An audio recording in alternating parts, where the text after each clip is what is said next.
muito interessante, assim, mudou. Não se pode negar. Mudou. Agora, uma pessoa como eu, que já estou na minha idade, É difícil, né? não, assim, o que eu posso dizer? É dizer assim, não é para mim. Vai evoluir para o outro. Entendeu? Não me espanta. Entendi. Não me espanta, mas sem dúvida o mundo mudou.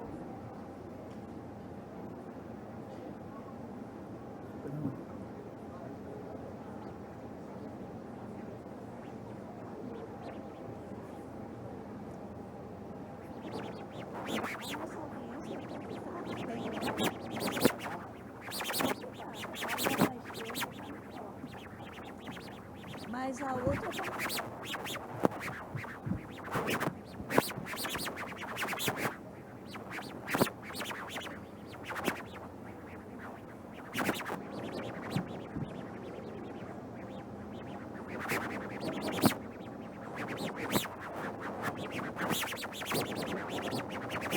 Boa tarde a todos.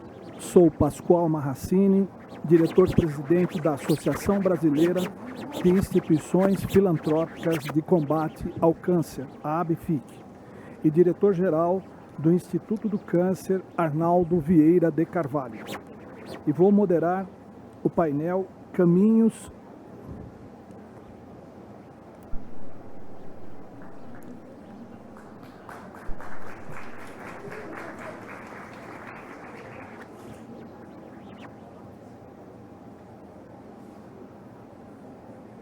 O senhor tá ligado? disseram que eu não precisava mudar em nada, mas eu mexi no pau. Vamos ver.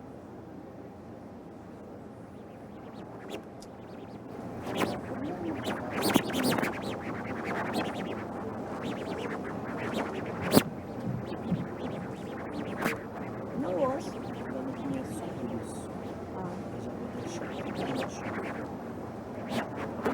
O Carlos também. Obrigada. É que eu não começo a falar.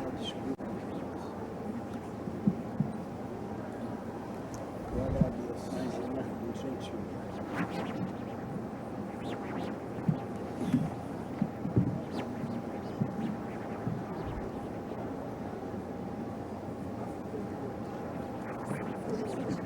Acabou a energia ali, a gente já vai restabelecer já. Tá? Sim, senhora. Tá bom.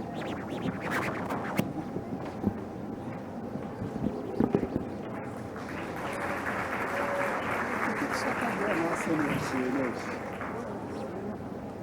Estou aprendendo.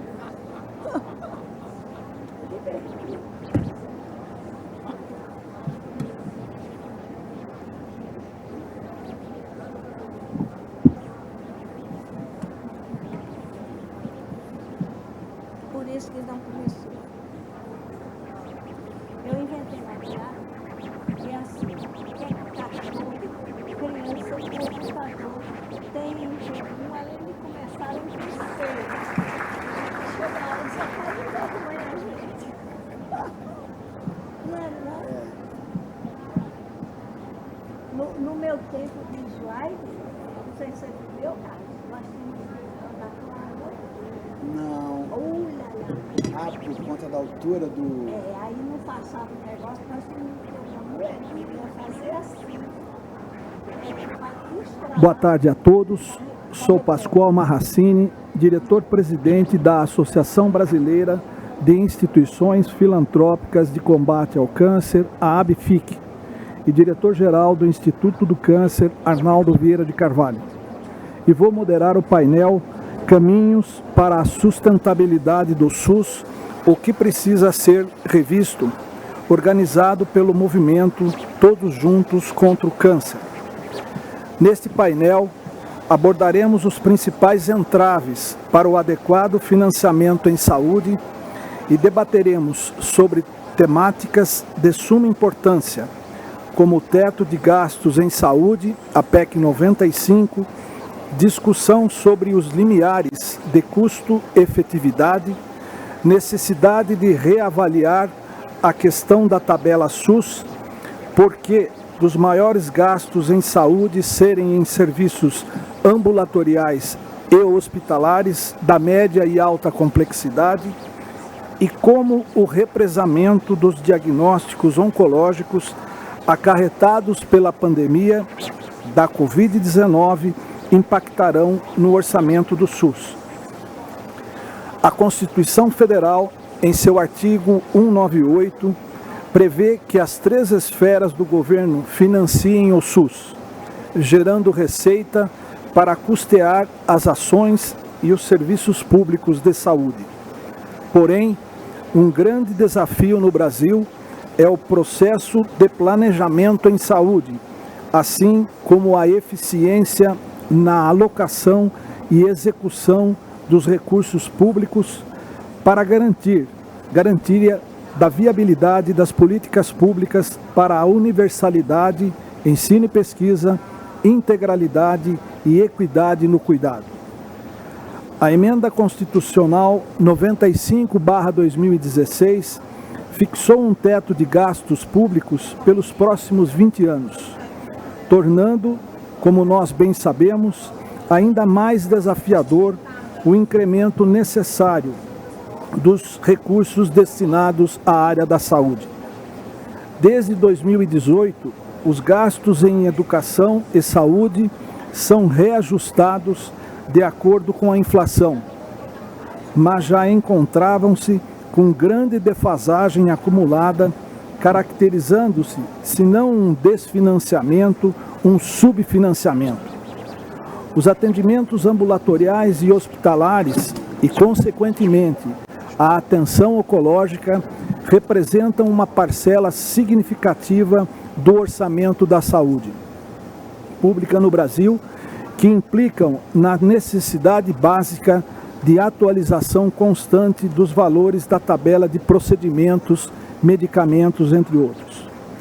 Frente aos impactos da pandemia da Covid-19 e as limitações pré-existentes, torna-se imprescindível que sejam discutidos novos modelos para o financiamento do SUS, que pensemos a partir de experiências internacionais exitosas necessárias dada a desigualdade existente em nosso país. Todas as discussões precisam envolver os diferentes stakeholders engajados na área da saúde. Além disso, toda essa discussão precisa contemplar a voz do paciente, que está na ponta do serviço e carece ser escutada. Hoje, estamos aqui para proporcionar este espaço de troca e, de forma propositiva, buscaremos percorrer as diferentes perspectivas para a questão do financiamento da saúde.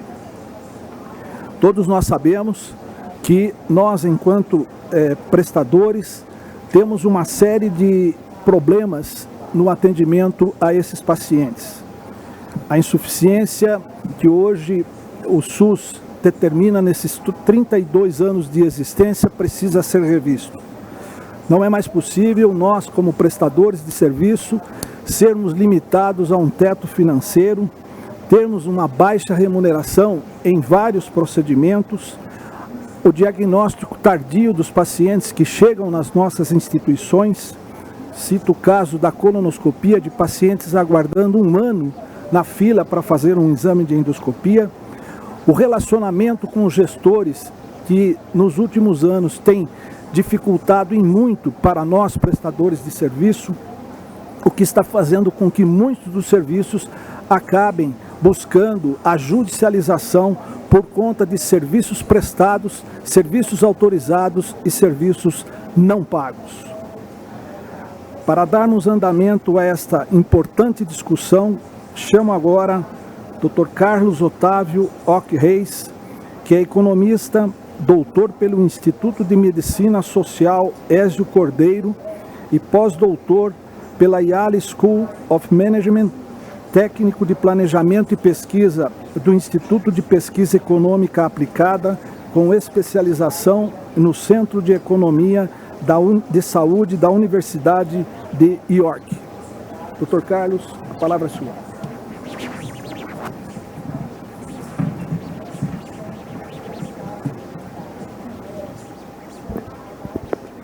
Boa tarde a todas e todos. Eu inicialmente gostaria de cumprimentar o Dr. Pascoal, a doutora Gadelha, agradecer o convite do movimento Todos Juntos contra o Câncer. Pediria, por favor, a apresentação do meu slide.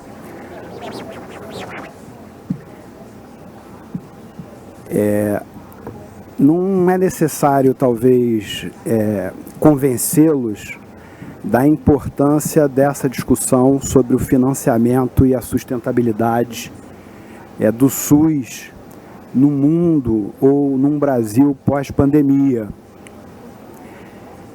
Junto com outros colegas economistas, a Associação Brasileira de Economia da Saúde, a ABRES, ela está oferecendo para o debate,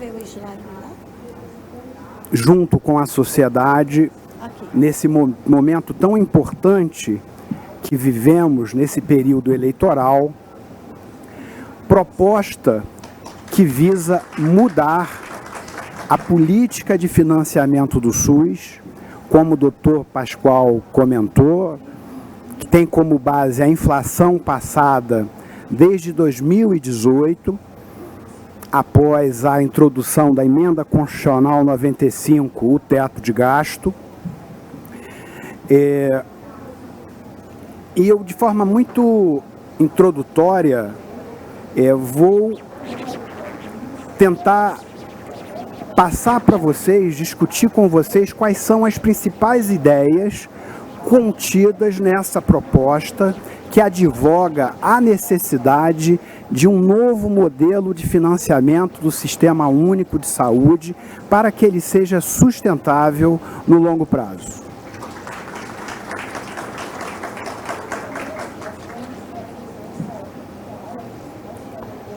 A primeira pergunta que nós fomos obrigados a responder é se, num contexto de desfinanciamento do SUS, e essa é a primeira caracterização que gostaria de dividir com vocês, o financiamento do SUS é baixo. É falso o argumento que os problemas de gestão do SUS são, digamos assim, superiores aos problemas de financiamento. E isso decorre da constatação que muitos ou boa parte dos problemas de gestão do SUS decorrem exatamente desse baixo financiamento. Então, a nossa primeira preocupação é, num momento de crise econômica, como, por exemplo, ocorreu no Brasil recentemente, os gastos públicos em saúde, eles não podem diminuir. É necessário que o gasto público per capita em saúde, sobretudo na esfera federal, ele cresça independente da baixa do ciclo econômico. Então essa foi uma preocupação que nós tentamos, digamos assim, resolver com essa proposta. Até porque a medicina social, há muitos anos, já nos ensinou que é exatamente nesse momento de crise econômica e as suas consequências sociais, é quando exatamente a população mais precisa dos recursos dirigidos ao sistema público de saúde, porque perde o emprego, porque tem a sua saúde, digamos assim, piorada, ou as condições de saúde pioradas. E, naturalmente, que para que isso aconteça, nós precisamos olhar para as experiências internacionais hoje e mudar a política fiscal. Esse é um debate recorrente na agenda pública, inclusive entre os candidatos à presidência da República, de modo que nós, da Associação Brasileira de Economia da Saúde, entendemos que não será viável mudar o financiamento do SUS se não mudarmos o atual regime fiscal no Brasil. E esse não é um desafio trivial.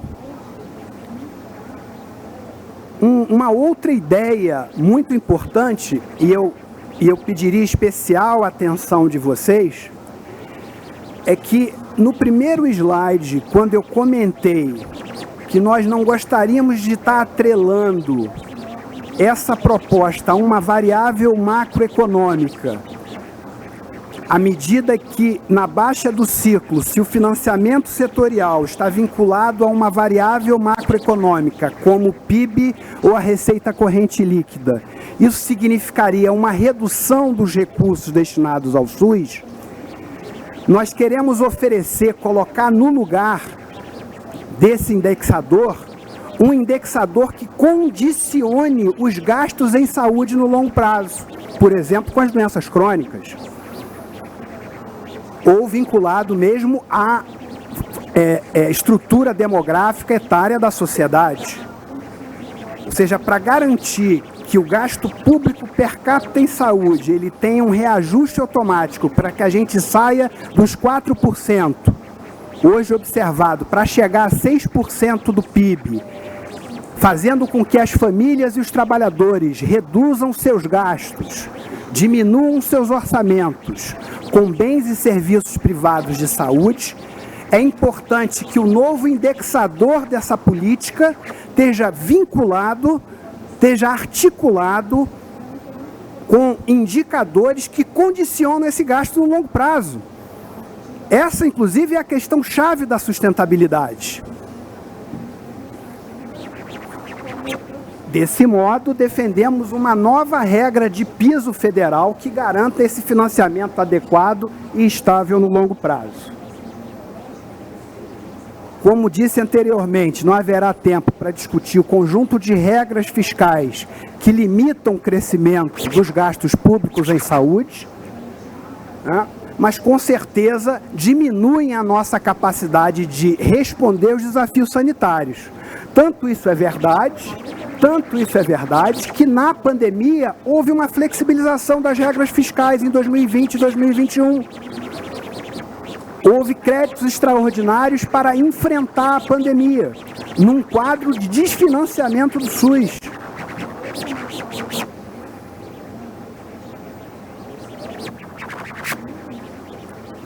Posto isso, essas ideias que orientaram a nossa proposta, quais são os objetivos mais imediatos? Primeiro, observem que no Brasil, infelizmente, nós temos uma jabuticaba. A Constituição Federal, ela garante a integralidade, ela garante a universalidade e a igualdade do ponto de vista da equidade, mas nós gastamos muito pouco. Pior, no Brasil, o gasto privado é maior do que o gasto público. E dessa maneira, essa constatação faz ser o caso brasileiro uma jabuticaba, uma vez que as experiências internacionais nos mostram que aqueles países que têm um modelo de proteção social na área da saúde, tendo como base o universalismo,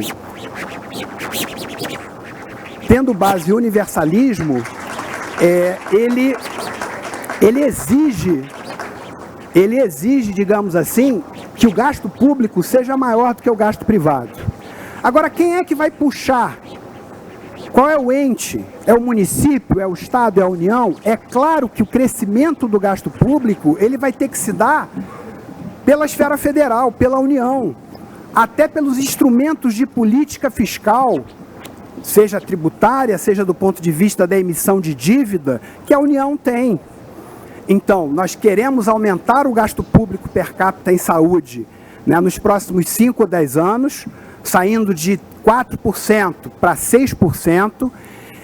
Defendemos que esse crescimento se dê, né, a partir do governo federal. E, como eu disse a vocês, que esse crescimento seja automático, independente da baixa do ciclo.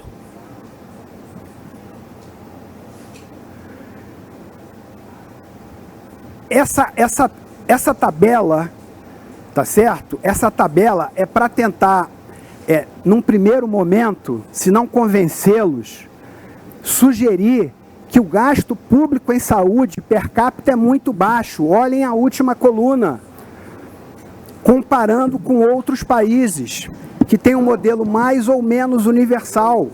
O nosso gasto público per capita, em 2019, esses são dados oficiais da Organização Mundial da Saúde, é muito baixo, pela paridade do poder de compra em dólar. Então nós precisamos alterar esse quadro, caso, Pascoal, queiramos que a atenção à saúde no campo da oncologia possa atender as necessidades de saúde da população e, por sua vez, ao conjunto dos prestadores.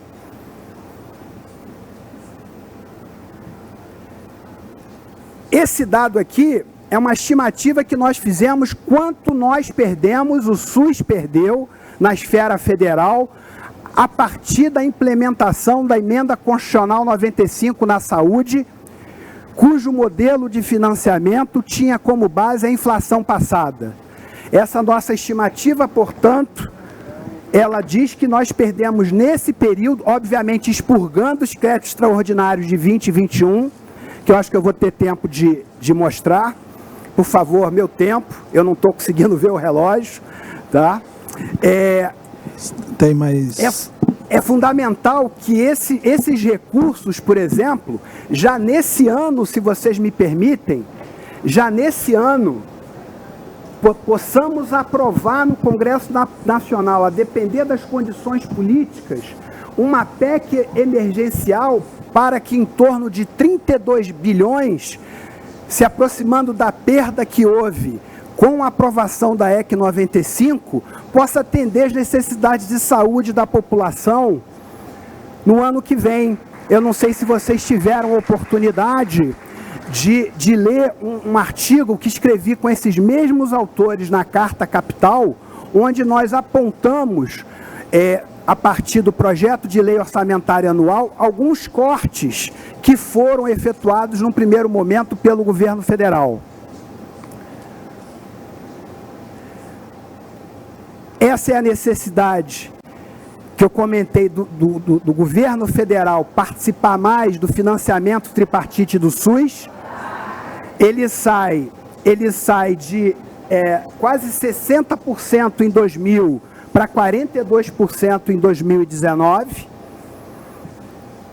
num quadro onde estados e municípios estão sobrecarregados, sobretudo os municípios. O que nós estamos querendo mostrar de maneira mais imediata nesse gráfico? Observem que a partir de 2012, a barra amarela é o gasto público federal per capita em saúde, tá certo? Observem que a tendência é de queda. A barra azul são os créditos extraordinários da Covid em 21. Então, a nossa ideia é reverter essa tendência de queda do piso federal per capita em saúde, de modo que ele possa crescer. 5 minutos. Obrigado. Um outro problema seríssimo, vejam, nós da Associação Brasileira de Economia da Saúde, eu estou apresentando alguns elementos para vocês. Nós acreditamos que nós gastamos pouco em saúde no Brasil. Só que houve um movimento simultâneo que nós denominamos de austeridade fiscal seletiva. Ou seja, no atacado, o governo federal defende, excetuando naturalmente o período da pandemia, defende a austeridade fiscal, mas no varejo houve uma flexibilização dessas regras. E um mecanismo de flexibilização dessas regras foi por meio do orçamento secreto. Foi por meio das emendas de relator, que vem crescendo.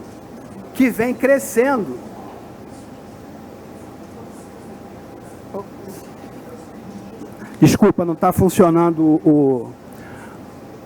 o sinalizador. Vem crescendo ao longo do tempo. Então, Então, ao mesmo tempo que você tem um quadro de desfinanciamento do SUS, esses recursos cada vez mais vêm atendendo a determinados interesses, para ser elegante com esse plenário, difusos. Difusos.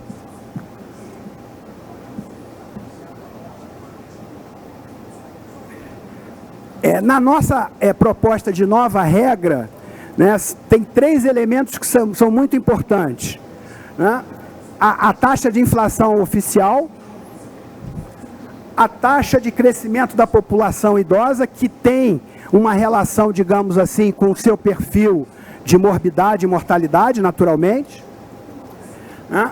E a gente também está propondo um fator de correção de iniquidade. O que vem a ser esse fator de correção de iniquidade? O Estado brasileiro subsidia de maneira considerável o setor privado, pasmem. Ou seja, apesar do desfinanciamento do SUS, por uma série de mecanismos, em particular por meio do imposto de renda à pessoa física e pessoa jurídica, subsidia ou patrocina o consumo de bens e serviços privados de saúde. Então, o que nós fizemos? Nós olhamos para a taxa de crescimento real desses subsídios no passado e estamos, digamos assim, aplicando essa alíquota para o futuro, para garantir que o crescimento do gasto público seja sustentável. A discussão em torno do gasto tributário, ou do gasto indireto, ou dos subsídios, precisa ser feita pela sociedade. Porque esses gastos, pelo menos aqueles destinados à demanda, às famílias e aos empregadores, acabam beneficiando os estratos superiores de renda. Num país onde você observa um crescimento, na atual conjuntura, da desigualdade e da pobreza. Esse debate precisa ser enfrentado. Na educação, por exemplo, você tem um teto do IRPF. E na saúde? Num quadro de financiamento do financiamento setorial.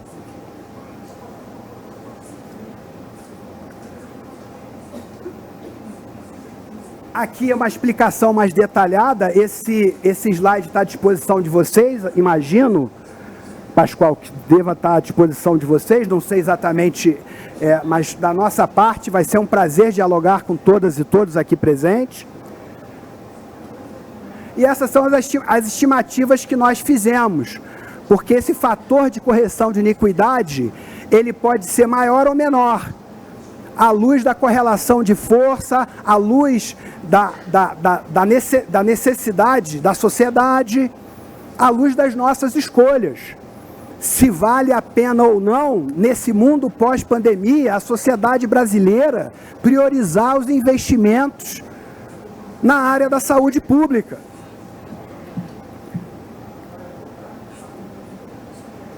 Esse gráfico, eu não vou ter tempo para explicá-lo de maneira adequada, mas basicamente a linha roxa, a curva roxa, é a curva que está, digamos assim, representando a nossa proposta. Essa é uma análise contrafactual de 2000 a 2016, onde a gente compara, né, caso a nossa regra estivesse valendo, nesse período, comparando com outros modelos de financiamento. E observem, dá licença, eu não posso falar sem microfone, né?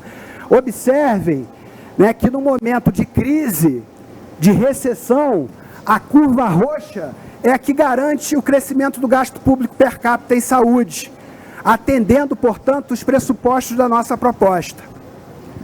Concluindo, Pascoal, bom, posto isso, naturalmente que além das mudanças das regras fiscais, é necessário fazer uma reforma tributária onde os super ricos sejam tributados para que a gente garanta o financiamento da política social. Eu mais uma vez agradeço o convite e a Associação Brasileira de Economia da Saúde se coloca à disposição do movimento para discutir essa proposta de maneira, digamos assim, mais adequada. Muito obrigado pela atenção de todas e todos. Muito obrigado, Carlos. É um prazer ouvi-lo, as suas colocações. Em seguida, eu vou convidar o Dr. André Médici que é mestre em Economia, doutor em História Econômica e economista de saúde sênior do Banco Mundial. Aqui no Brasil desempenhou um papel fundamental no planejamento, desenvolvimento e implementação do Sistema Único de Saúde, SUS. Ele vai estar de maneira remota conosco e vai trazer para nós a perspectiva global, apresentando o cenário com modelos de financiamentos internacionais versus o que é utilizado no Brasil. Doutor André, seja bem-vindo, é um prazer estar conosco aqui e o senhor tem aí uma duração de 15 minutos na sua fala. Bom, boa tarde a todos, principalmente aos nossos três companheiros de mesa aqui, o Pascoal, né, que nos vimos há pouco tempo também, né, a Maria Inês, que temos conversado muito, né, sempre, e ao Carlos, que há muito tempo eu não vejo, mas que tenho muito carinho também, uma pessoa que foi meu aluno na ESP, eu tenho assim, bastante prazer em ver vocês todos aqui presentes nesse processo. Bom, eu queria, antes de tudo, compartilhar com vocês alguns slides que eu preparei, né, sobre esse tema. Não sei se se vocês vão conseguir ver aqui.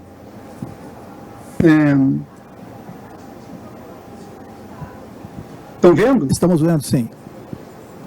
Então deixa eu passar logo para o início, porque eu acho que tem alguma coisa aqui que não está bom. Muito bem. Então, o tema que eu que pediram para eu colocar nessa mesa seria caminhos para a sustentabilidade do SUS, né? Falando um pouquinho sobre a questão da experiência internacional, mas, na verdade, eu concentrei um pouco mais a apresentação, primeiro em algumas premissas básicas que eu queria colocar para vocês, né?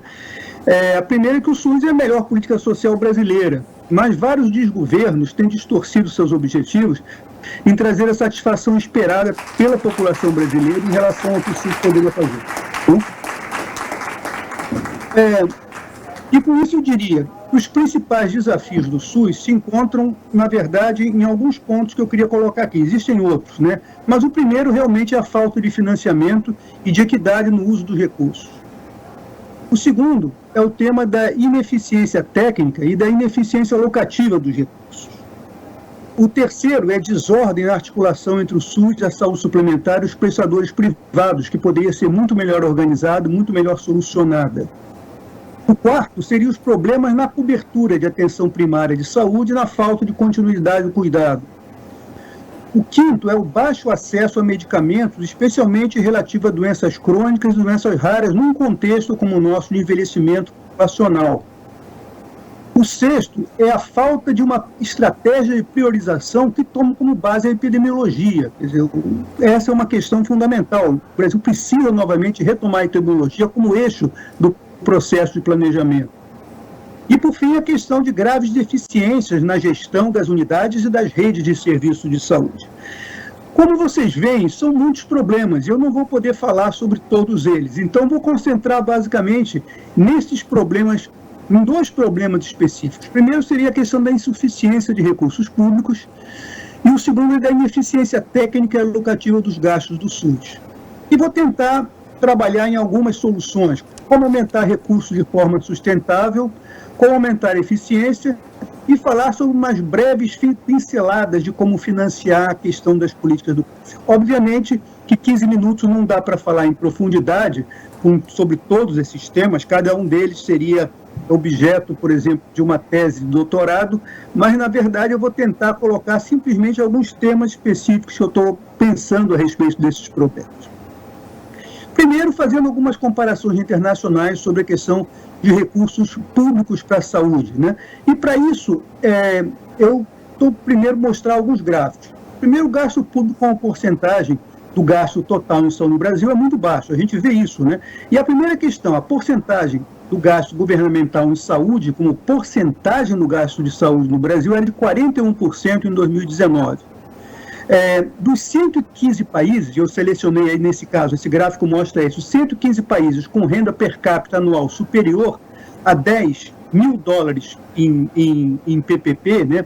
em paridade do poder de compra em 2019, apenas 6 países tinham um percentual de gasto governamental em saúde, né, inferior ao brasileiro, como porcentagem do gasto total. Então, isso mostra o Brasil numa situação muito desvantajosa nesse aspecto, né, entre todos os países que têm renda acima de 10 mil dólares per capita, que em geral são os países de renda média alta e de renda alta. O Brasil é um dos países de renda média alta.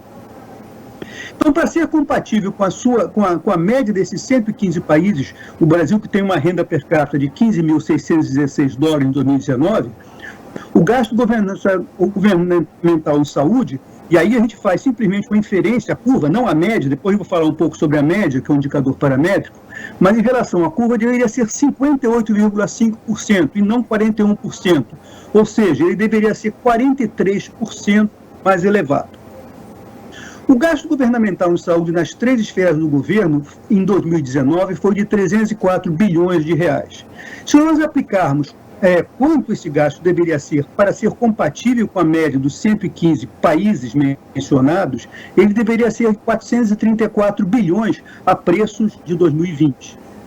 Mas como estados e municípios já estão em seus limites de aplicação dos recursos para a emenda constitucional 29, vocês sabem disso, né? Esse aumento deveria ser debitado basicamente ao gasto federal. O que significa que isso significaria que o gasto federal em saúde deveria passar de 129 bilhões, que ele foi em 2019, para 305 bilhões em 2019. Ou seja, ele seria quase 2,5 vezes maior se nós fôssemos cumprir esse preceito e simplesmente colocar aquele pontinho vermelho, que é o Brasil, né, esse pontinho vermelho aqui, na curva. Eu estou simplesmente pegando o Brasil e colocando ele na curva de como ele deveria estar. Isso corresponderia a um gasto público de 434 bilhões e um gasto federal, dado o esgotamento dos estados e municípios, de 305 bilhões. Então, essa é uma primeira questão que a gente deveria pensar. Mas se nós considerarmos o gasto público em saúde como percentagem do PIB, a relação passa a ser outra, né? Nesse caso, nós vamos ver que o Brasil está dentro do limite da curva, praticamente. Então, a percentagem do gasto governamental em saúde como percentagem do PIB do Brasil era 4,1% em 2019. E essa porcentagem equivalia à média ajustada de um país com a renda per capita do Brasil, que um país com a renda per capita do Brasil deveria ter. Ou seja, eu não estou falando novamente dos dados paramétricos, mas do ajustamento à curva. E por esse critério, o gasto público brasileiro não estaria baixo, né? Mas em ambos os casos, se a renda per capita brasileira cresce, haveria necessidade de aumentar o gasto público em saúde. Vamos a uma terceira relação. Se nós consideramos o gasto público em saúde como porcentagem do gasto governamental total, há novamente um gasto inferior à média ajustada. E aí nós vamos ver basicamente que a porcentagem do gasto governamental em saúde como porcentagem do gasto público total do Brasil, o gasto governamental total, era de 10% em 2019.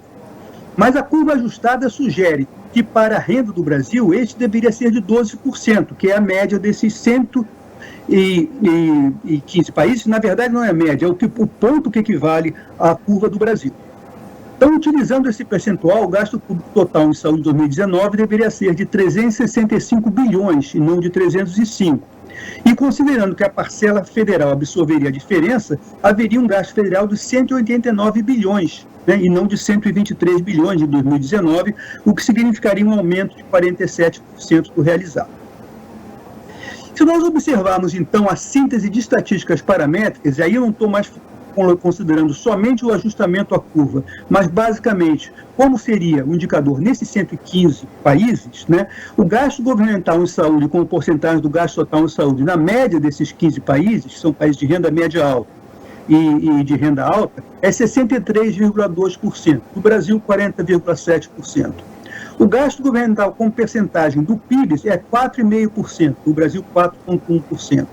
E o gasto governamental em saúde, com porcentagem do gasto público total, é 12,5% e o Brasil é 10%. Então, isso mostra, basicamente, né, com todas essas evidências, que alguma coisa precisa ser feita para aumentar o gasto, e principalmente o gasto federal em saúde no Brasil, para que ele seja, basicamente, compatível, né, com, basicamente, países que têm o mesmo nível o nível equivalente de renda do próprio Brasil. Se a gente observa, eu acho que o Carlos já tinha demonstrado isso na experiência, nas apresentações que colocou, o gasto em saúde no Brasil, ele praticamente não cresceu nos últimos 12 anos. Se nós observarmos, basicamente, os períodos que ele decresceu muito fortemente a partir de 2014, com a crise de 2014, 2016, e, novamente, quer dizer, ele cresceu substancialmente aqui por causa da pandemia. Você tem um gasto que é condicionado à pandemia, de alguma forma, mas em 2022, esse 2022 nós não temos, porque estamos no ano, mas é o gasto orçamentário, a gente nota que esse per capita já está caindo de novo, mesmo ainda absorvendo alguns recursos equivalentes à pandemia. Então, o que a gente faz para aumentar esse gasto com saúde? Basicamente, existe uma série de questões que a gente teria que pensar em como aumentar esse gasto com saúde, né, nesse processo. 5 minutos. Sim. Eu tenho mais algumas coisinhas para falar, mas vou tentar esticar ao máximo. Então, o segundo tema é a ineficiência técnica e alocativa dos recursos públicos em saúde. Então, isso é o resultado de um estudo que nós fizemos no mundo mundial. Então, alguns conceitos. Eficiência técnica ocorre quando não há a possibilidade de melhorar os resultados de saúde sem aumentar o financiamento. Então, com aquele financiamento, né, você não pode mais melhorar os resultados de saúde. A eficiência econômica ocorre quando o custo de produzir saúde é o mais baixo possível. Então, isso significa que a eficiência técnica é um pré-requisito da eficiência econômica. Agora, a eficiência alocativa, que é outro conceito que eu vou colocar, ela requer a produção de serviços de saúde esteja alinhada com as preferências sociais.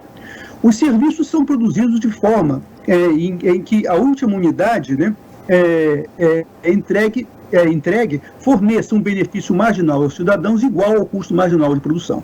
Então, esse seria basicamente o conceito de eficiência alocativa.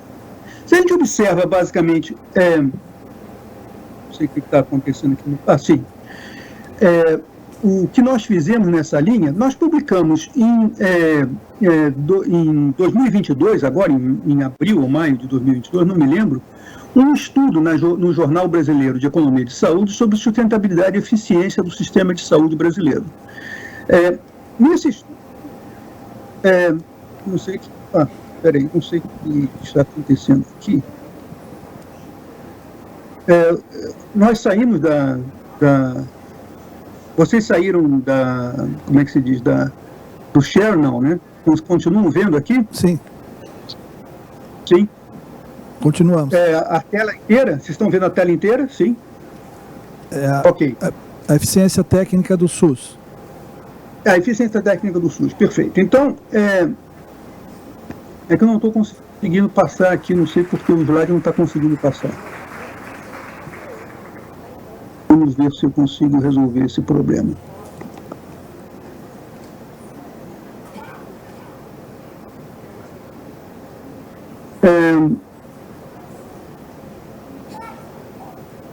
Bom,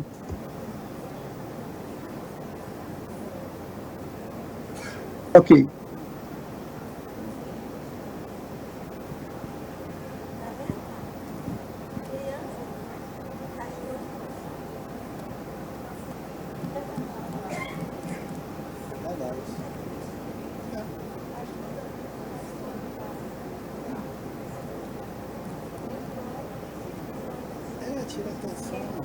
Eu não sei o que está acontecendo aqui, que essa tela ficou diferente para mim.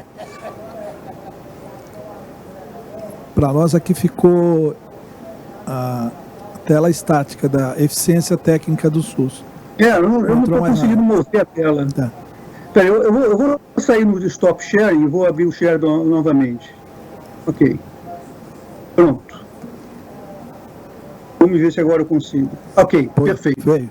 Então, esse artigo, ele foi publicado no Jornal Brasileiro de Economia e de Saúde em janeiro de 2022, né? E se chama Eficiência e Sustentabilidade do Gasto Público em Saúde. Foi feito junto com Edson Araújo, que é do Banco Mundial, a Maria Estela, que é uma consultora nossa, e por mim.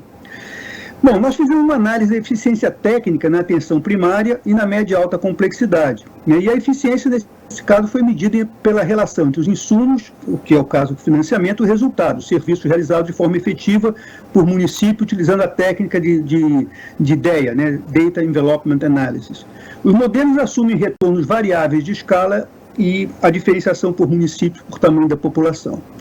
O que nós observamos nessa análise é que há um espaço significativo para tornar o gasto de saúde mais eficiente no Brasil. Então, os municípios são consistentemente mais eficientes na prestação do serviço de atenção primária do que no serviço de média e alta complexidade.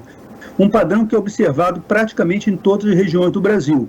E nacionalmente, se a gente observa que o indicador nosso, né, de score de eficiência vai de 0 a 1, o score médio de eficiência para a APS foi de 0,63 em 2013 e 0,68 em 2017, ou seja, houve um ligeiro aumento, mas ele está muito aquém daquilo que ele poderia ser.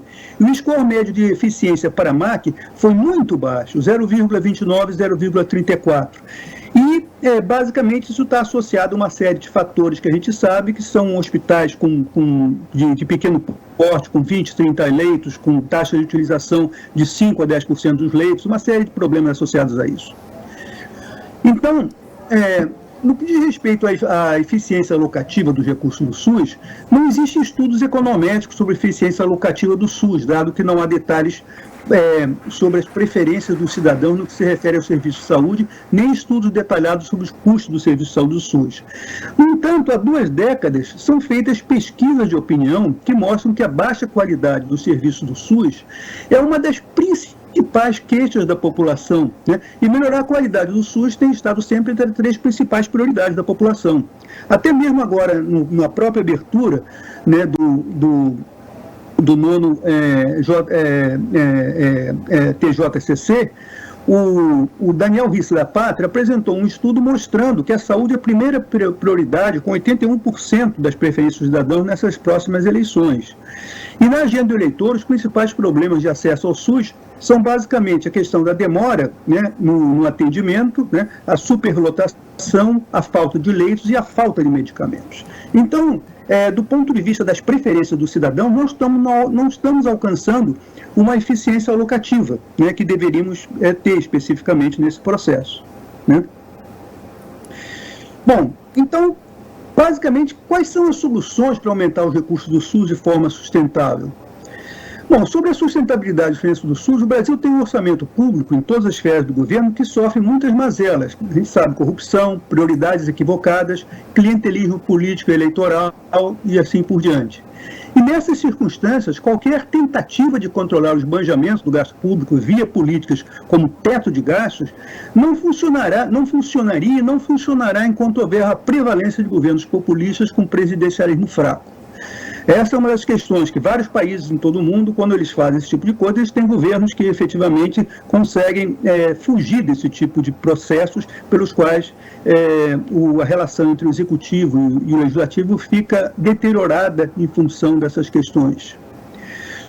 Os reais defensores do SUS, com sabedoria e persistência, conseguiram criar uma estratégia de crescimento dos gastos de saúde como o Second Best, que foi a emenda constitucional 29. Eu digo Second Best porque o First Best seria, do meu ponto de vista, a adoção dos 30% do orçamento da Seguridade Social, que poderia dar ao SUS pelo menos uns 260 a 300 bilhões de reais hoje ao SUS. 1 minuto. Mas isso não foi feito, né? Então, a emenda constitucional 29 tem funcionado para estados e municípios, né, que tem cumprido, mas o problema tem sido a participação do governo federal. Então, para aumentar o financiamento público, qualquer novo esquema de controle do gasto público deverá definir prioridades prévias de gastos estratégicos, com saúde e educação, para que tenham proteção especial. O governo deverá montar um sistema gradualista para aumentar a participação do gasto em saúde federal, mesmo que seja às expensas do corte de outros gastos supérfluos ou clientelistas, como emendas parlamentares, aumentos de salários ou categorias legislativas, judiciário e muitos outros. E fontes alternativas para aumentar os gastos federais poderiam ser a eliminação das isenções fiscais, como eu acho que o Carlos já tinha colocado também, né? E de gastos privados nos impostos federais, recursos, né? A utilização de recursos como as sin-taxes, impostos a produtos nocivos à saúde, como cigarro, álcool, bebidas açucaradas e assim por diante. Ou o uso de copagamentos, eventualmente, para grupos que têm renda mais alta, que seria um outro mecanismo de promover a equidade também de saúde. Bom, e soluções para aumentar, então, a eficiência e dar melhores destinos ao recurso do SUS seriam arranjos adicionais que, ao descentralizar o nível municipal, resultaram em fragmentação de deseconomias de escala, esses são os principais desafios, né? A organização de prestação de serviços com limitada coordenação entre os provedores e os níveis de atenção primária, secundária e terciária, serviços hospitalares diagnósticos distribuídos de forma desigual e muitas vezes pequenos para operar com eficiência e garantir qualidade, e mecanismos ineficientes e subremunerados de pagamento aos provedores dos cuidados de saúde, né? As formas de pagamento atuais não são baseadas em custos reais de prestação de serviços, mas sim, basicamente, em outros processos. E falta uma articulação de setor público e setor privado para que possa aumentar, né, as sinergias e a eficiência do SUS, principalmente em níveis regionais, onde você tem maior presença do setor privado. Então, possíveis soluções para aumentar a eficiência do SUS nesse caso seria uma agenda de eficiência. Ela envolveria, basicamente, muitos desafios estruturais, racionalizar a oferta e a gestão dos serviços ambulatoriais e hospitalares para maximizar a escala, a qualidade e eficiência, e incentivar o acesso ao sistema e o poder ordenador da APS de forma articulada com o setor privado. Melhorar a integração e a coordenação dos cuidados dentro do SUS, por meio da implantação de redes integradas de atenção à saúde, e aumentar o desempenho dos serviços da força de trabalho em saúde com a melhor distribuição e oferta de profissionais. Essas seriam basicamente algumas propostas.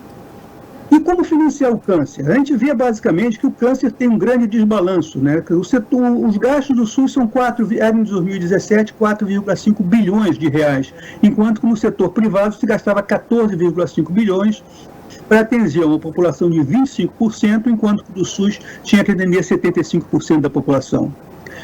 Existem algumas questões, e aí, se a gente pensar numa breve agenda para o financiamento do câncer no SUS, há que haver uma garantia de financiamento público através de fontes tributárias e orçamentárias claras, definidas de forma adequada, ampliação das fontes através de recursos oriundos da racionalização dos usos também, regulação, essa questão das emendas parlamentares, nesse caso é fundamental, a judicialização também, regulamentação de fontes alternativas de recursos, já falamos das sintaxes, né? Compartilhamento de riscos com farmacêuticas, revisão de isenções fiscais para melhorar o uso dos fundos públicos de saúde, e no caso da aplicação de fundos, priorização e alocação dos recursos orçamentários com base em dados epidemiológicos, responsabilização do gestor pelo não cumprimento de aplicação dos recursos previamente destinados, transparência nos usos dos recursos, tornando obrigatória a prestação de contas e auditoria, e uma alocação orçamentária dos recursos que seja associada a resultados. Bom, desculpem ter passado um pouquinho do tempo, não é um assunto que a gente não pode falar também em tão pouco tempo assim, mas, de qualquer forma, eu espero que vocês tenham alguns pontos aí para discussão. Muito obrigado. Obrigado, doutor André. Obrigado. Um prazer ver a sua apresentação, com dados, com propostas. Eu vou agora convidar a doutora Maria Inês Gadelha, que é médica em oncologia clínica.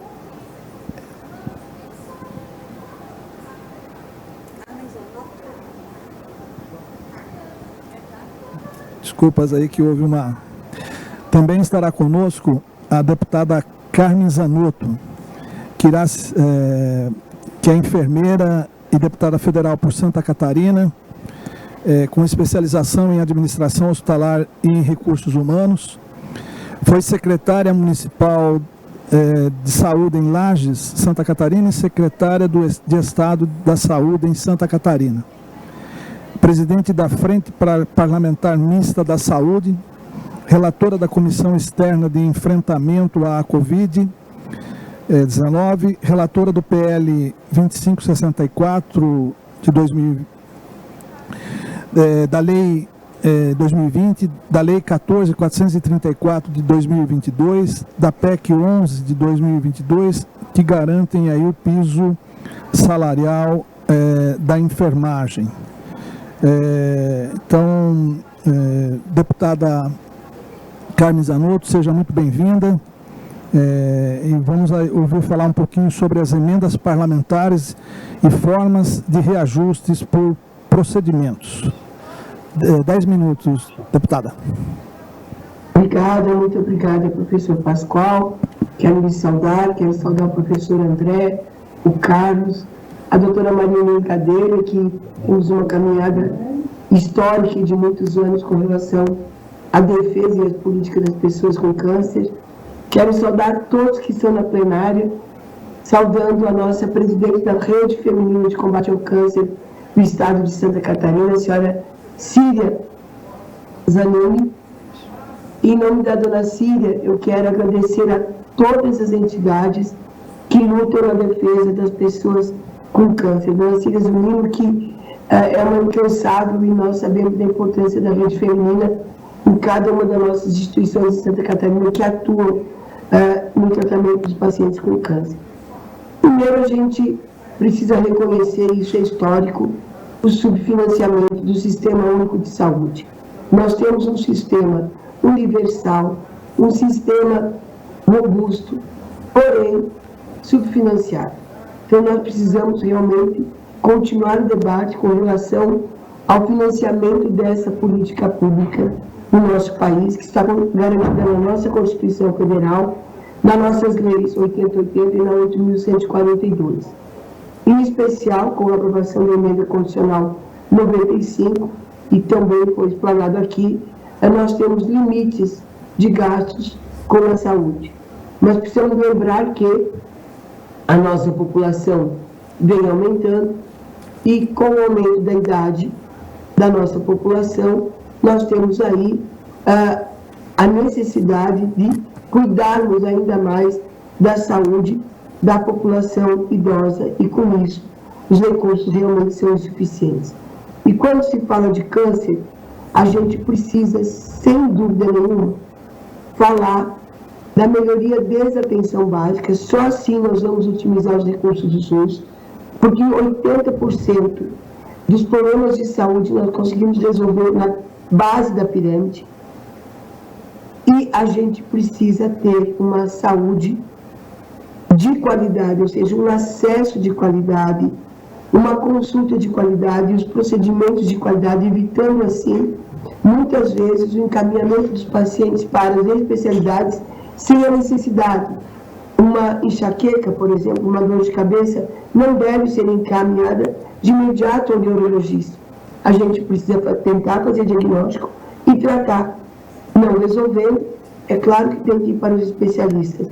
Mas o que a gente percebe é ao ainda, lamentavelmente. Ou seja, ao especialista A, ao especialista B, ao especialista C, situações que poderiam estar sendo resolvidas na atenção básica do conjunto dos nossos municípios. E quando eu falo do fortalecimento da atenção básica, eu falo do fortalecimento das ações dos nossos agentes de saúde, eu falo dos nossos profissionais de enfermagem que estão dentro dessa rede de atenção básica, dos nossos médicos e dos demais profissionais que estão atuando na rede de atenção básica.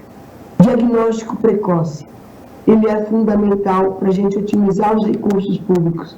Nós sabemos que se nós tivermos um diagnóstico precoce, rápido, para os pacientes com suspeita de câncer, com certeza absoluta, o tratamento será muito mais barato.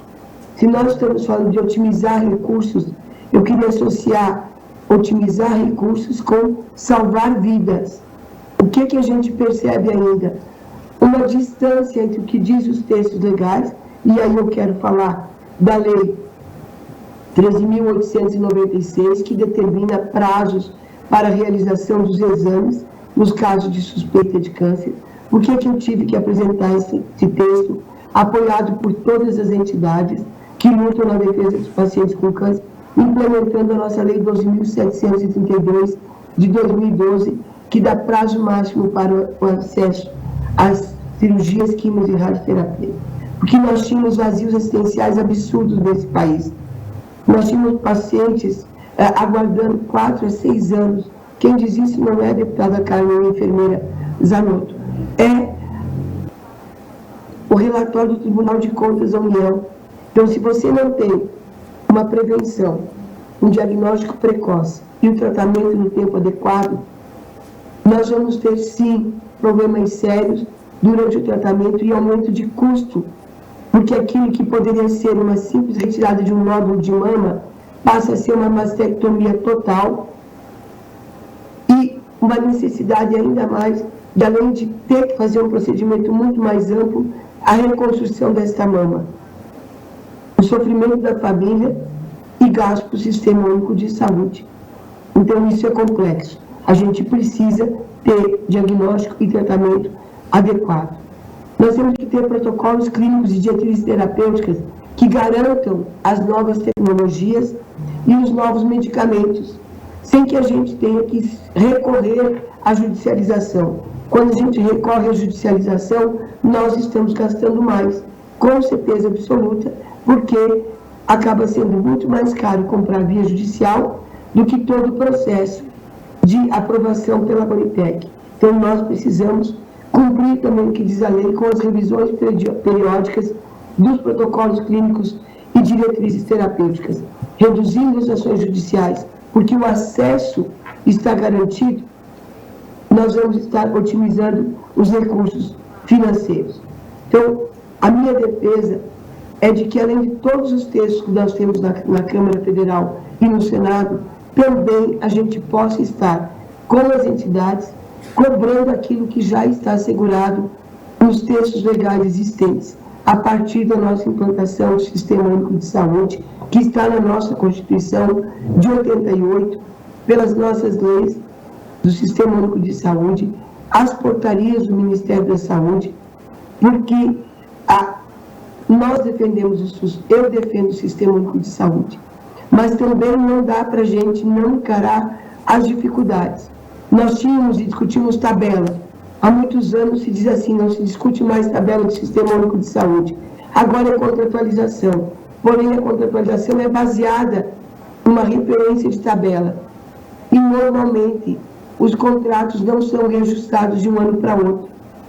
Isso dificulta e acaba reduzindo o número de profissionais e de serviços que queiram atender os nossos pacientes do Sistema Único de Saúde. Então, nós precisamos implantar o subfinanciamento, sim, do Sistema Único de Saúde, porque ele sempre foi histórico, não é de um governo ou de outro governo. O subfinanciamento da saúde, ele é histórico. Aí quem mais está investindo para poder dar conta? Os municípios e os estados, porque é na porta do prefeito, é na porta dos estados, mas em especial das prefeituras, que o usuário vai bater. Nós precisamos, sim, continuar defendendo sempre o Sistema Único de Saúde. Precisamos sempre otimizar recursos humanos, precisamos sempre melhorar a gestão. O que significa melhorar a gestão?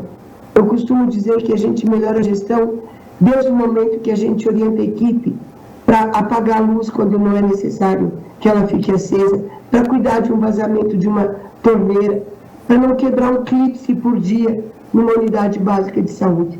Isso é cuidar daquilo que não é nosso, mas que não nos pertence de forma individual, mas que pertence de forma coletiva à sociedade, quando se está atendendo numa estrutura pública e mesmo numa estrutura privada. Então, melhoria da gestão, otimização dos recursos humanos, prontuário único que não se fala mais, o paciente sai de uma unidade, vai para outra unidade e se repete os mesmos exames. Pacientes que já fizeram os exames e não foram buscar na unidade seguinte, saiu da unidade básica, foi para UPA, repete os exames. Se nós tivermos um prontuário que realmente acompanhe o paciente, com certeza absoluta, muitas vezes nós não vamos ter dupla ou tripla solicitação de exames ou prescrição médica de medicamentos que o paciente já tinha e que, por falta de conhecimento, repetiram a prescrição numa segunda unidade ou numa terceira unidade. Ter o histórico e o acompanhamento do paciente. Eu estou fazendo essas falas porque eu acompanhei todas as falas anteriores que estão falando de subfinanciamento da nossa emenda constitucional 95, do orçamento do ano que vem. Das emendas parlamentares, sim, as emendas parlamentares ajudam muito, em especial na modalidade de custeio. Porém, elas não são equânimes. Você não distribui de forma uniforme as emendas parlamentares e muitas vezes é verdade, sim, nós parlamentares desorganizamos os serviços de saúde, colocando mais recursos no município e deixando outros municípios muitas vezes desassistidos. O mesmo vale também para os estados. O que nós precisamos fazer é conseguir discutir que saúde não é despesa. O item orçamentário, sim, é despesa, mas nós estamos investindo na vida das pessoas. Sim, é verdade, durante a pandemia nós tivemos recursos especiais, créditos especiais, nós tivemos uma PEC, uma proposta de emenda constitucional que se transformou numa emenda constitucional dando proteção para a liberação de recursos acima do limite do teto de gastos da emenda constitucional 95. Mas precisamos continuar enfrentando isso, porque nessa plenária de Todos Juntos contra o Câncer, provavelmente nós temos inúmeros prestadores de serviços, públicos ou privados. E nós precisamos, sim, fazer um debate dos projetos que já estão lá na Câmara, que vão fazer frente ao piso nacional para os profissionais da enfermagem. Uma luta histórica, que se consolidou agora, porque a enfermagem agora que teve, parece-me que o SUS e a enfermagem, assim como os demais profissionais da saúde, tiveram mais visibilidade com a pandemia. Mas como essa luta é histórica, nós precisamos, a partir da decisão do senhor ministro Barroso, acompanhada pela maioria dos ministros, assegurar os recursos financeiros para fazer frente. Várias iniciativas estão na casa, alguns podem até divergir de mim, mas o primeiro projeto que eu apresentei foi ainda no ano passado, que é a desoneração da folha. Se saúde é prioridade, a gente pode sim desonerar a folha da saúde, que é um segmento importante, porque a indústria de confecção, a indústria têxtil, a indústria calçadista, de automóveis, são 17 segmentos neste país que estão desonerados sob o argumento de manter a empregabilidade. Nós precisamos manter o atendimento, portanto, nós precisamos também da desoneração da folha para os serviços de hemodiálise que são considerados privados, mas que atendem, por exemplo, 95% do Sistema Único de Saúde. Quantas clínicas de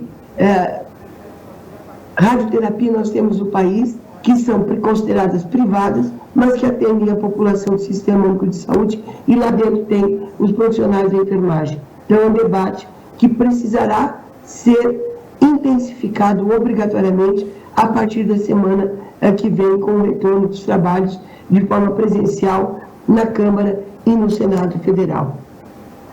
Outras iniciativas nós temos, que é a regulamentação dos jogos, que lá a gente conseguiu garantir mais recursos para a saúde. Vamos discutir grandes fortunas, vamos discutir recursos especiais, vamos rediscutir um tema histórico que é a revisão da tabela do Sistema Único de Saúde. Tudo pode ser discutido e rediscutido, mas sempre lembrando que nós precisamos enfrentar sempre o subfinanciamento e não negligenciar aqueles que cuidam da vida das pessoas, que são os trabalhadores, e neste caso que eu estou falando, são os trabalhadores da enfermagem, que compõem 70% da força de trabalho, que estão nas clínicas, nos serviços públicos, nos serviços filantrópicos de saúde, e a gente precisa garantir isso.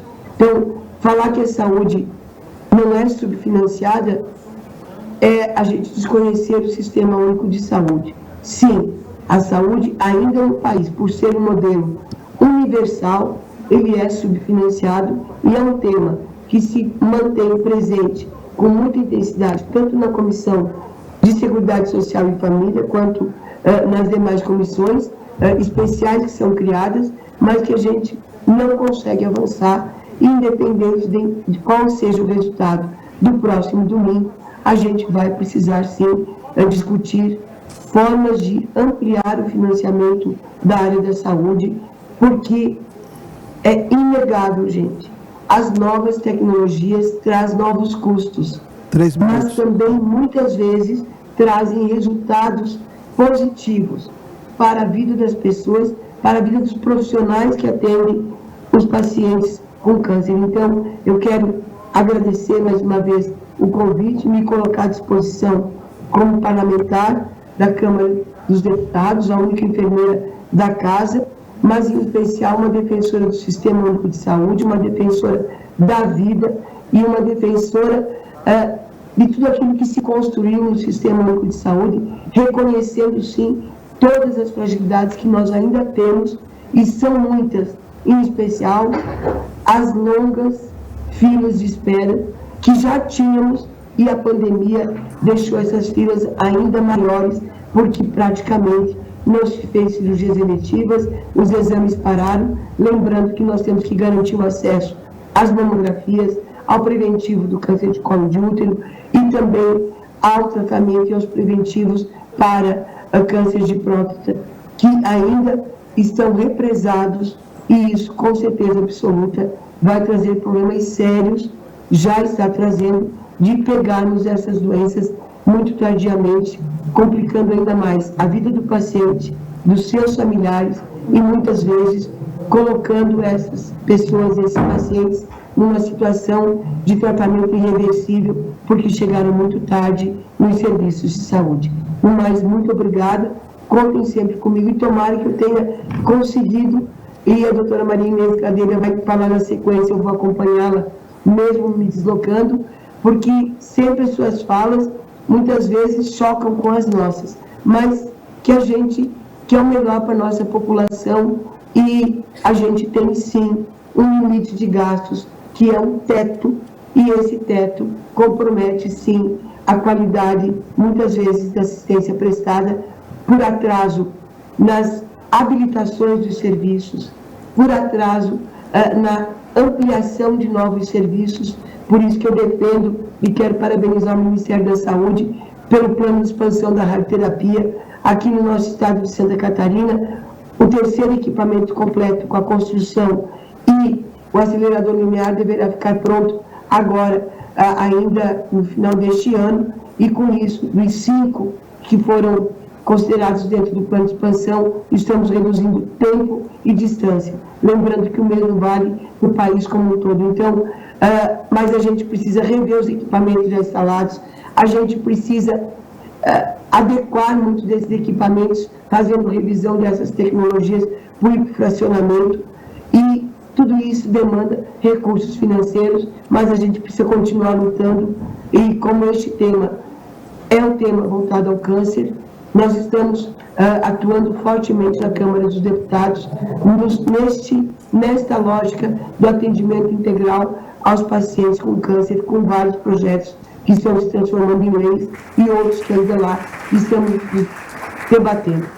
Agora, é muito importante que a sociedade se aproprie através das organizações não governamentais e defendam os seus pacientes nos seus direitos, porque é inadmissível uma mulher que pode fazer uma reconstrução de mama no ato cirúrgico, não fazer no ato cirúrgico, ir para uma fila e essa fila demorar 2, 3, 4, 5 anos. Reconstrução de mama não é estética, reconstrução de mama é dar dignidade. Reconstrução de mama com assimetria, deixando as duas mamas da mesma formato, é fazer com que essa mulher não precise lembrar todos os dias que teve um câncer de mama. Por isso, quero dizer a todas as entidades que lutam na defesa dos pacientes com câncer: a nossa caminhada é árdua, mas ela precisa ser mantida. E essa caminhada é dos profissionais da área da saúde, dos prestadores de serviço, do parlamento, dos gestores, mas em especial da sociedade como um todo, buscando garantir os direitos que estão assegurados na nossa Constituição de 81. Muito obrigada. Deputada Carmen Zanotto, nossos agradecimentos. Eu sei que a senhora vai precisar sair, mas eu gostaria de aproveitar aí a presença da senhora para lançar aqui um desafio de tudo aquilo que a senhora falou, e muito bem, né? O primeiro desafio é, a senhora disse que a partir da semana que vem começa aí um esforço coletivo, né, em relação à Casa de Leis, né, ao Legislativo. Então, o desafio que eu faço é no sentido de que, por que não buscarmos, dentro da nossa legislação, que o sistema tripartite disponibilize, e eu falo aí agora principalmente na área de câncer, dos seus orçamentos. Ou seja, quanto que o governo federal deve gastar com a oncologia, quanto que os estados devem gastar com a oncologia, não fala em termos percentuais, mas fala em termos de financeiros. Quantos que os municípios devem colocar para o financiamento do câncer no país. A senhora falou muito bem que os municípios às vezes estão saturados, mas nós sabemos que muitos acabam buscando recursos, aplicando recursos na compra de ambulâncias e levando esses pacientes para outros serviços, o que desorganiza totalmente o nosso sistema de saúde. Esse é o primeiro desafio.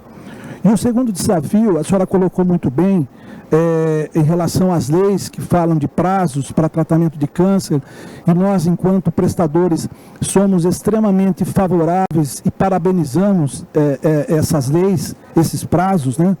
Mas, infelizmente, nós, enquanto prestadores, somos limitados a tetos financeiros, físicos e financeiros. A senhora foi secretária de Estado, a senhora foi secretária de município, a senhora sabe como funciona essa forma. E aí as contratualizações, as tabelas, acabam realmente prejudicando o atendimento do paciente com câncer. A senhora colocou na fala da senhora que, infelizmente, as emendas parlamentares, né, há uma desorganização nas indicações para saber onde que é melhor, poderia ser indicado, né? Nós sabemos que 15 bilhões, quase 16 bilhões foram destinados, né, às emendas parlamentares do total orçamentário. Houve aí um considerável aumento do valor empenhado nas emendas de relatoria, né? Para o orçamento secreto destinou-se cerca de quase 8 bilhões desse valor. Como que nós podemos buscar esses recursos, trabalhar melhor esses recursos com os parlamentares, né, na Casa de Leis, para que efetivamente isso venha para o paciente, venha para a melhoria do tratamento com os pacientes com câncer no país? Vamos lá. Primeiro, agradecer seus questionamentos. Algumas questões começaram a ter visibilidade. Vamos começar pela posição do ministro Barroso, quando ele sai da questão da constitucionalidade e entra no mérito da matéria do piso nacional para os profissionais de enfermagem, questionando impacto financeiro, questionando empregabilidade e condições de trabalho. Deu visibilidade ao subfinanciamento do Sistema Único de Saúde e passou-se a se discutir tabela, que eu tenho dito que não é simplesmente discutir a tabela, porque nós temos vários estudos e nós temos aí procedimentos que durante o passar do tempo tiveram os seus reajustes ou foram implantados com valores remuneratórios mais adequados, por exemplo, dentro do FAEC, diferente daquilo que é MAC. Então, a revisão da remuneração, que não é mais via tabela, mas é pelo conjunto de procedimentos que aquela unidade prestadora de serviço contratualiza, precisa ter, além da revisão da remuneração, precisa ter também a correção anual. Fruto dos debates que aconteceram no primeiro semestre, quando estávamos discutindo o piso nacional da enfermagem, o deputado Antônio Brito, apresentou o projeto de lei 14.435, que trata da correção anual, porque um automóvel locado tem correção, uma sala alocada tem correção, uma casa alugada tem correção, e nós normalmente passamos de um ano para o outro, só renovando a contratualização, sem fazer a correção mínima da inflação. Então, precisamos encarar essa situação que gera dificuldades dentro do Sistema Único de Saúde. A questão da pactuação tripartite para o câncer. Precisamos lembrar que municípios de pequeno porte só têm recursos do PAB, do piso da atenção básica. Ele não consegue e não vai conseguir, porque eles são os que mais estão aplicando na saúde, cofinanciar o tratamento do câncer. Por isso que o tratamento do câncer, ele é parte da União e parte dos estados. É verdade, sim. Quais são as nossas dificuldades? Chegou no teto, muitos hospitais e clínicas que prestam serviço para o SUS não deixam de atender os pacientes. Porém, no teto da contratualização, aquilo vai ficando estocado como receitas de serviços prestados sem a devida remuneração do Sistema Único de Saúde, muitas das vezes. Muitas vezes, os estados fazem pagamentos administrativos ou fazem os remanejamentos e as revisões das PPIs, que são as programações pactuadas integradas em tempos menores, a cada 3 meses. Mas não são todos os estados que fazem a revisão. Então, eu vejo com muita dificuldade municípios conforme o porte, cofinanciar o tratamento do câncer no nosso país em função dos recursos que lá estão alocados. A questão do orçamento secreto, o recurso não fica com o parlamentar, o recurso ele vai da mesma forma que vai da emenda individual e da emenda de bancada. O que tem é, alguns têm um valor maior e outros têm um valor menor desses recursos, que precisam também ser acompanhados e fiscalizados dentro do teto do PAB e do MAC, que normalmente, quando é custeio, ele tem uma limitação, que é o limite de gasto de produção PAB e MAC. Os desafios são muitos.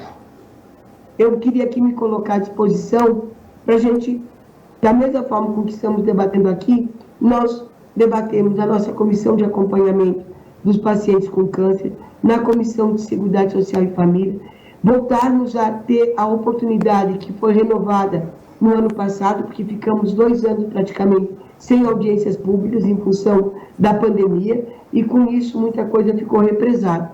Agora, quando a gente diz que a gente precisa dar prazo para acesso, é porque, lamentavelmente, sem prazo, muitos dos nossos pacientes não têm nem como recorrer e dizer, olha, eu estou há tanto tempo, há 6 meses, 1 ano, 2 anos, esperando uma tomografia, ou uma ressonância, ou uma biópsia guiada por ultrassom de um nódulo de mama. Então, é complexo a gente imaginar que quem está na ponta é quem não está assistindo.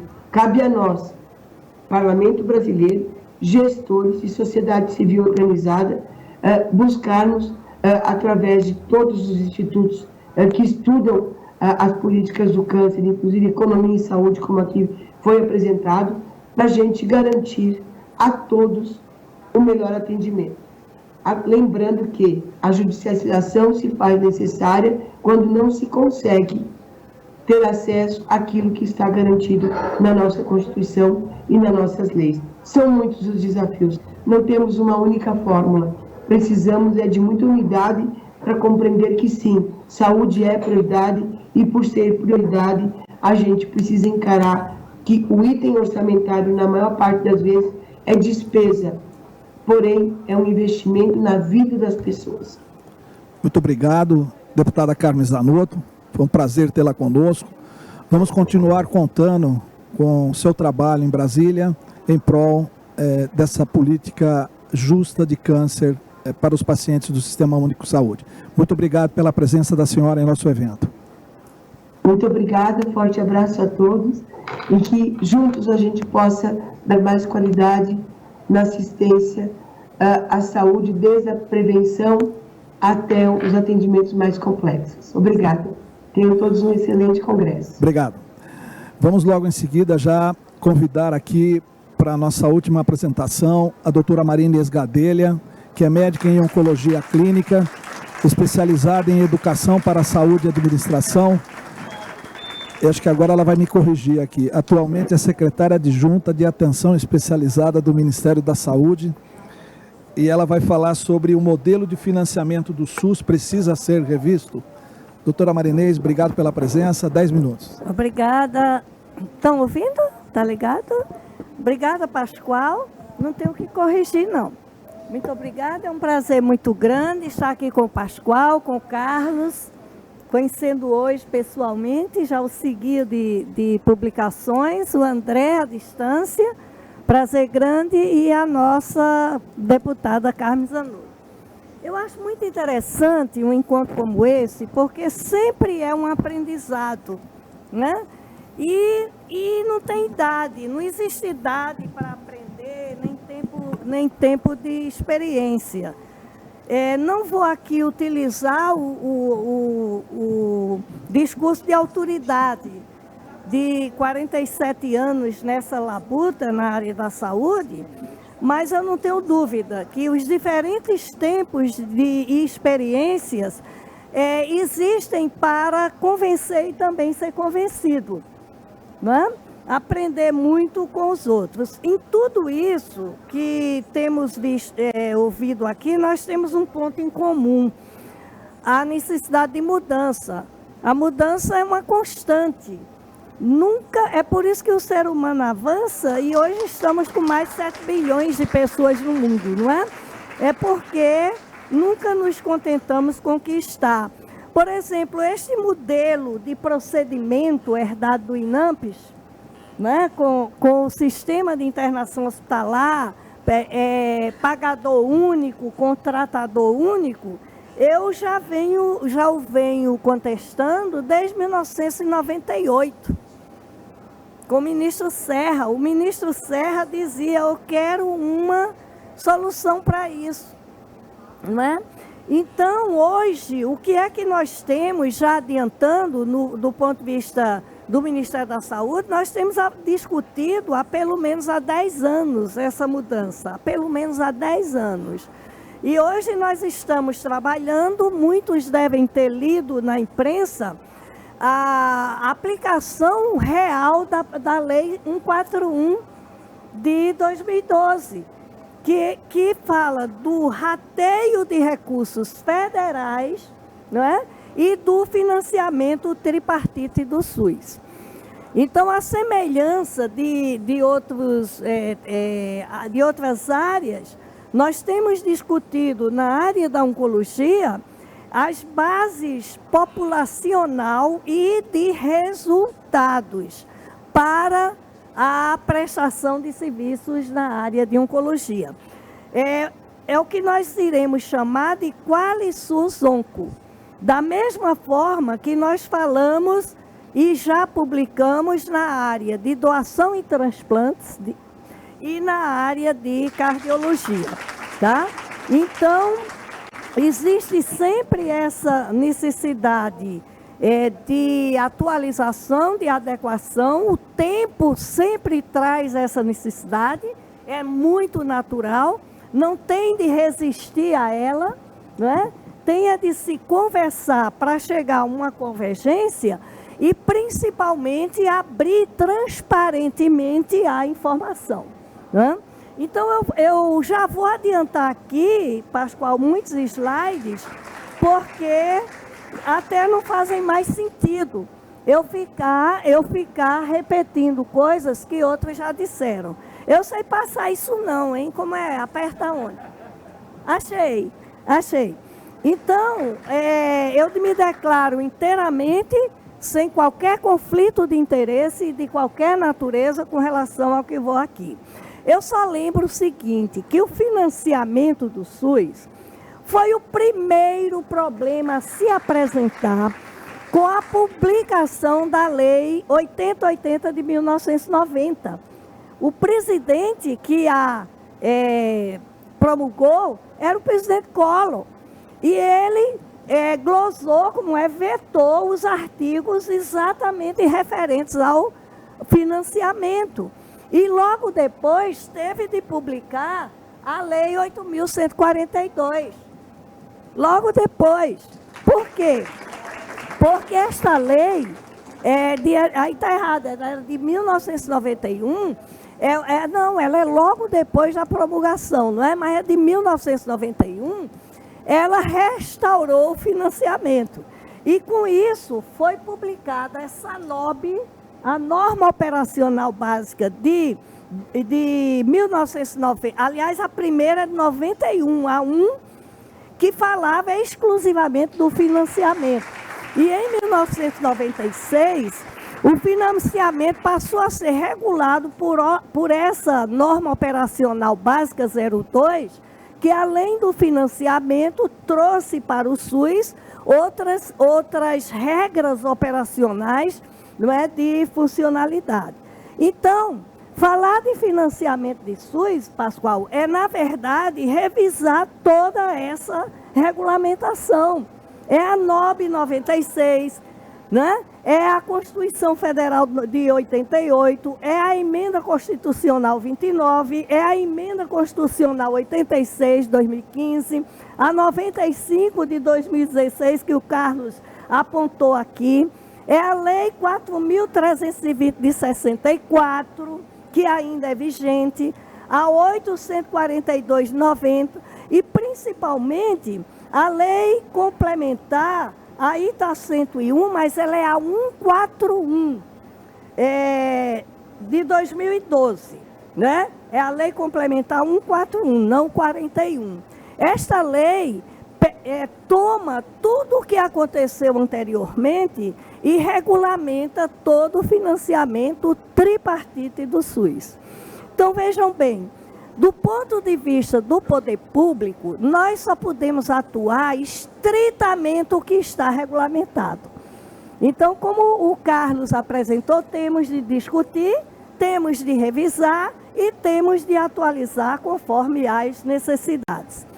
Então, do ponto de vista do financiamento tripartite do SUS, tripartite, estados, Distrito Federal, municípios e União, está dado, né?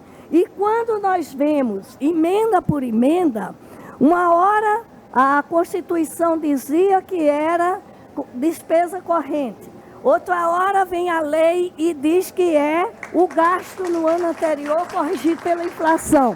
Depois volta a ser despesa corrente, não é assim?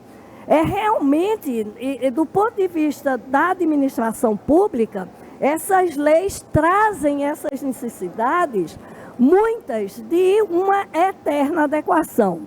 Só que o que está vigente hoje para a operacionalização do Sistema Único de Saúde, no seu financiamento, é a Lei Complementar 141.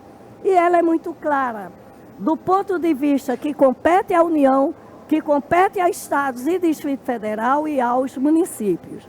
E é interessante que naquilo que a emenda constitucional 2015, que é a chamada emenda do orçamento impositivo, traz para o financiamento federal, que criou essa progressão de aplicação percentual de recursos em cima da despesa corrente, não é?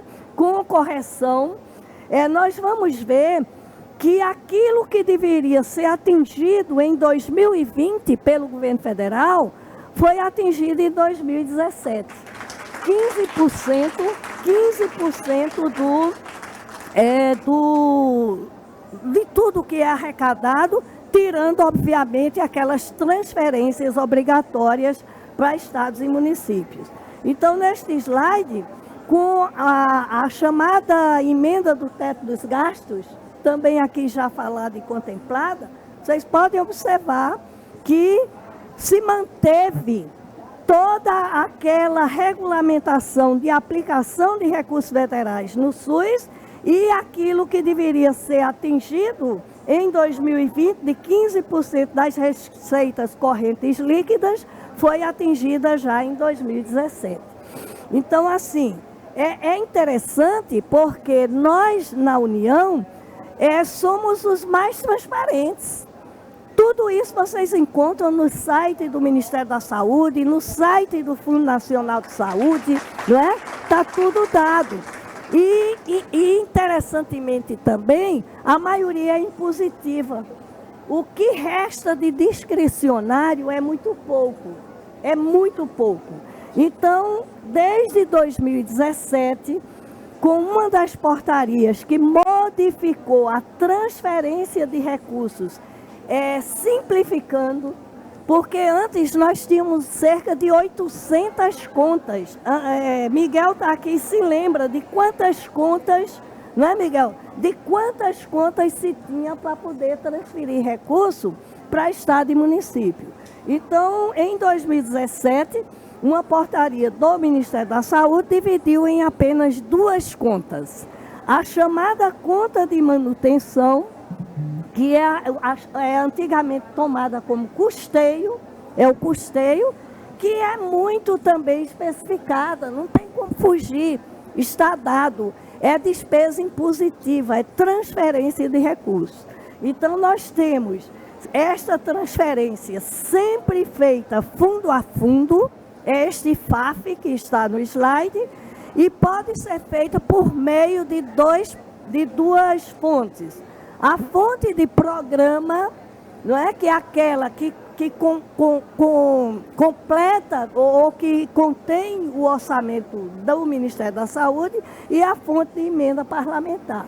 E as demais são fontes de programa no caso da vigilância em saúde e da assistência farmacêutica e gestão. Tá? O outro bloco é o bloco da estruturação, que antes de 2017 era chamado de financiamento. Então, com ele, nós financiamos principalmente a atenção primária e a atenção especializada, que no bloco de manutenção tem também a emenda parlamentar e é feita por programa e emenda. Nos dois outros blocos de estruturação, vigilância e organização, está tudo numa mesma conta, que é a conta de programa. Então, eu não sei, está muito difícil de se ver aqui, mas os slides ficam com todos. Se nós observarmos em termos nominais o andamento das contas ou do orçamento da União, em termos nominais, ele nunca decresceu. Inclusive porque ele não pode decrescer por lei, né? Ele tem de ser o anterior, mais algo corrigido, tá? E com relação à emenda parlamentar, é preciso que se deixe muito claro, isto não é dinheiro novo, isto é dinheiro do orçamento do respectivo ministério, seja o Ministério da Saúde, seja o Ministério da Educação, seja o Ministério da Cidadania. Não é dinheiro novo. A alocação dele é que fica na discricionariedade do respectivo parlamentar. Mas a sua aplicação e tudo tem de passar por uma análise técnica que é feita, mas nós não podemos nos responsabilizar pela aplicação, porque a aplicação fica sem aquelas amarras orçamentárias dos blocos de estruturação e financiamento no sentido do monitoramento, não é? Então, é uma preocupação nossa, porque estas emendas começaram em 2015 com 1,5 bilhão e hoje, em 2012, foram avançando de individual para bancada, para relator, e hoje nós estamos com mais de 10 bilhões de reais que saem do orçamento. E o mais interessante é para aplicação, tanto em programa como em custeio, tá? Em emenda de custeio. Isso para nós é realmente muito complicado. Então, terminando, lembrando a necessidade da transparência, tudo o que eu digo aqui não é nenhuma novidade. Podem encontrar no sítio eletrônico do Fundo Nacional de Saúde, é uma obrigação nossa, e terminando eu chamo a atenção para isso. Como a maioria do SUS, na área especializada, níveis secundário e terciário de saúde, não é um sistema público de saúde ipsilíteres. A maioria da prestação de serviços ou da quantidade de serviços é de setor não público, não é? E quando nós vemos a prestação de serviços, vejam aí nesse gráfico azul, a maioria da prestação de serviços de procedimento de média e alta complexidade é dada por agentes públicos. Mas quando nós vemos a receita, mais de 50% da receita ficam com os não públicos, não é? Então, assim, é realmente, Carlos, um sistema de dificílima gestão, não é? De dificílima gestão. Não estou aqui me queixando dos prestadores filantrópicos do SUS, são a grande parte da prestação de serviço ao SUS. E, no entanto, quando vocês veem esse gráfico e podem observar, é raro o Estado. Aliás, inexiste Estado que executa 100% daquela transferência de recursos. Para vocês terem ideia, semana passada, nós tínhamos 29 bilhões de reais federais creditados nas contas de estados e municípios, que não conseguem fazer a sua execução. Então, assim, é preciso realmente muita conversa, é preciso muita análise e, principalmente, na minha opinião, acabar com essas fontes de financiamento. Porque, normalmente, principalmente para o prestador, Pascoal, só se vê tabela. E a tabela pura, não o quanto entra de incentivo, quanto entra de incremento, não é? E temos aí uma pulverização de fontes de financiamento, principalmente federais do SUS, e que nós precisamos discutir. Eu aprendi com o André, quando conversei isso com ele, o André falou para mim: Inês, não é problema, nós podemos ter pulverização na entrada, mas unificar na saída. Acontece o seguinte, que na entrada não se enxerga tudo. Por quê? Nós não temos ideia, mesmo com o CIOPS, mesmo com a implantação do CIOPS, nós não conseguimos saber o quanto, em que e por quanto o financiamento de estados, de Distrito Federal e municípios se aplica na assistência à saúde. Pode estar para recursos humanos, né? Eu, quando falo na assistência à saúde, naquilo que o Pascoal refere, que é o contrato com os prestadores de serviço e, portanto, o seu financiamento. Eu agradeço a oportunidade e, como sempre, me mantenho à disposição. Muito obrigado, doutora Marinês. De novo, Carlos. Queria agradecer ao Carlos, ao André, à doutora Marinês. Infelizmente, nós estamos com o tempo esgotado para as perguntas. Mas eu queria finalizar. Muito